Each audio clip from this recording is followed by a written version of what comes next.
Hi, ഞാൻ doctor Unais, consultant pulmonologist, NIMS hospital, Wandoor. വളരെ സാധാരണയായി കണ്ടുവരുന്ന ഒരു ശ്വാസകോശ രോഗമാണ് ആസ്മ. പ്രായഭേദമന്യേ പുരുഷന്മാരിലും സ്ത്രീകളിലുമെല്ലാം ഈ രോഗം കണ്ടുവരാറുണ്ട്. അതുകൊണ്ട് തന്നെ അതിനെക്കുറിച്ച് അല്പം ചില കാര്യങ്ങൾ നമുക്ക് സംസാരിക്കാം. എന്താണ് ആസ്മ? നമ്മുടെ ശ്വാസകോശത്തിലേക്ക് വായു കടത്തിവിടുന്ന ശ്വാസനാളികൾ, ട്യൂബ് പോലെയുള്ള ഭാഗങ്ങളിൽ ചില പ്രത്യേക കാരണങ്ങളാൽ നീർക്കെട്ട് അനുഭവപ്പെടുകയും അതുമൂലം രോഗിക്ക് ശ്വസിക്കാൻ ബുദ്ധിമുട്ട് അനുഭവപ്പെടുന്ന അവസ്ഥയാണ് ഏറ്റവും സിമ്പിളായിട്ട് പറയുകയാണെങ്കിൽ ആസ്മ എന്നുള്ളത്.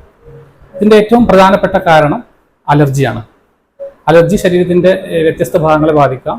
കണ്ണിനെ ബാധിക്കാം, മൂക്കിനെ ബാധിക്കാം, തൊലിയെ ബാധിക്കാം, മറ്റു പല ശരീരഭാഗങ്ങളെയും അലർജി ബാധിക്കാറുണ്ട്. ഇത് ശ്വാസകോശത്തെ ബാധിക്കുമ്പോഴാണ് പ്രധാനമായും ആസ്മ എന്നുള്ള അസുഖം ഉണ്ടാകുന്നത്.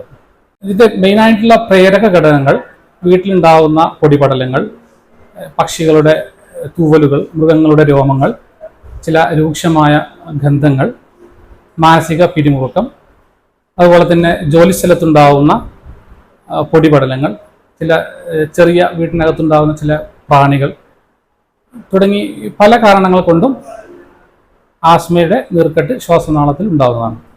ഈ രോഗത്തിൻ്റെ ഏറ്റവും പ്രധാനമായ രോഗലക്ഷണങ്ങൾ ഇടയ്ക്കിടെ ഉണ്ടാകുന്ന ചുമ, പ്രത്യേകിച്ച് രാത്രികാലങ്ങളിലും അതിരാവിലെ ഉണ്ടാകുന്ന വരണ്ട ചുമ, ചിലപ്പോൾ കഫത്തോട് കൂടിയ ചുമ. അതോടൊപ്പം തന്നെ ശ്വാസതടസ്സം അനുഭവപ്പെടാം. പ്രത്യേകിച്ച് രാത്രികളിൽ ശ്വാസകോശത്തിൽ നിന്ന് ഒരു വിസിലടിക്കുന്ന പോലെയുള്ള സൗണ്ട് വരിക, ഒരു നെഞ്ചിനൊരു പിരിമുറുക്കം അനുഭവപ്പെടുക, കഫക്കെട്ടുള്ള ഒരു ഫീലിംഗ് വരിക. ഇതെല്ലാമാണ് ഈ രോഗത്തിൻ്റെ പ്രധാന രോഗലക്ഷണങ്ങൾ. അതോടൊപ്പം തന്നെ ഇതൊരു അലർജിക് ഡിസീസ് ആയതിനാൽ മറ്റു അലർജിയുടെ ലക്ഷണങ്ങളും രോഗികളിൽ കണ്ടുവരാറുണ്ട്. പ്രധാനമായും കണ്ണിന് അലർജി ബാധിക്കുമ്പോഴുണ്ടാകുന്ന കണ്ണ് ചൊറിച്ചിൽ അനുഭവപ്പെട്ട് തണുത്ത് വരിക, മൂക്കിന് ബാധിക്കുമ്പോൾ തുമ്മൽ, ജലദോഷം, മൂക്കടപ്പ് പോലെയുള്ള ലക്ഷണങ്ങൾ, തൊലിപ്പുറത്തുള്ള അലർജി ആകുമ്പോൾ ചൊറിഞ്ഞ് തടിച്ചു വരിക, ഭക്ഷണത്തോടുള്ള അലർജി, ചില മരുന്നുകളോടുള്ള അലർജി, ഇവയെല്ലാം ആസ്മ രോഗികളിൽ കാണാനുള്ള സാധ്യതയുണ്ട്. ഇത്തരം സാഹചര്യങ്ങളിൽ ഒരു ഡോക്ടറെ സമീപിച്ചാൽ രോഗവിവരണവും തുടർന്നുള്ള ദേഹപരിശോധനയും മൂലം തന്നെ മിക്കവാറും രോഗനിർണയം സാധ്യമാണ്. ചില ഘട്ടങ്ങളിൽ നെഞ്ചിൻ്റെ എക്സ്റേ, ചില രക്ത ടെസ്റ്റുകൾ, അതുപോലെ തന്നെ ശ്വാസകോശത്തിൻ്റെ പ്രവർത്തനക്ഷമത മനസ്സിലാക്കുന്നതിന് വേണ്ടിയിട്ടുള്ള സ്പൈറോമെട്രി ടെസ്റ്റ് എന്നിവയും ആവശ്യമായി വരാം. ഇങ്ങനെ രോഗം നിർണയിച്ചാൽ പിന്നീട് ഉള്ള ചികിത്സ പ്രധാനമായും ഈ ശ്വാസനാളങ്ങളിലെ നീർക്കെട്ട് കുറയുന്നതിനും ശ്വാസനാളങ്ങൾ വികസിക്കുന്നതിന് വേണ്ടിയുള്ള മരുന്നുകളാണ്. ഇത് പ്രധാനമായും ഇൻഹേലർ രൂപത്തിലാണ് ഡോക്ടർ നിർദ്ദേശിക്കാറുള്ളത്. പലപ്പോഴും ഇൻഹേലറുകളെ കുറിച്ച് നമ്മുടെ നാട്ടിൽ ഒരുപാട് തെറ്റിദ്ധാരണകളുണ്ട്. ഇൻഹേലറുകൾ ഉപയോഗിച്ച് കഴിഞ്ഞാൽ പിന്നെ സ്ഥിരമായി ഉപയോഗിക്കേണ്ടി വരും, അത് പാർശ്വഫലങ്ങൾ കൂടിയ മരുന്നുകളാണ് തുടങ്ങി ഒട്ടനവധി മിഥ്യാധാരണകൾ ഇത്തരം ചികിത്സാ രീതികളെ കുറിച്ച് നമ്മുടെ നാട്ടിലുണ്ട്. എന്നാൽ ഇത് തികച്ചും വാസ്തവ വിരുദ്ധമാണ്. കൃത്യമായി ഉപയോഗിക്കുകയാണെങ്കിൽ ഏറ്റവും സുരക്ഷിതവും ഫലപ്രദവുമായ ഒരു ചികിത്സാ രീതിയാണ് ഇൻഹേലർ തെറാപ്പി. നമുക്കറിയാം, നമ്മളൊരു ഗുളികയോ ഒരു സിറപ്പോ കഴിക്കുകയാണെങ്കിൽ അത് വയറിലെത്തി പിന്നെ രക്തത്തിലും ശരീരത്തിൻ്റെ നാനാഭാഗത്തും എത്തുന്നു, അതോടൊപ്പം തന്നെ ശ്വാസനാളത്തിലും എത്തുന്നു.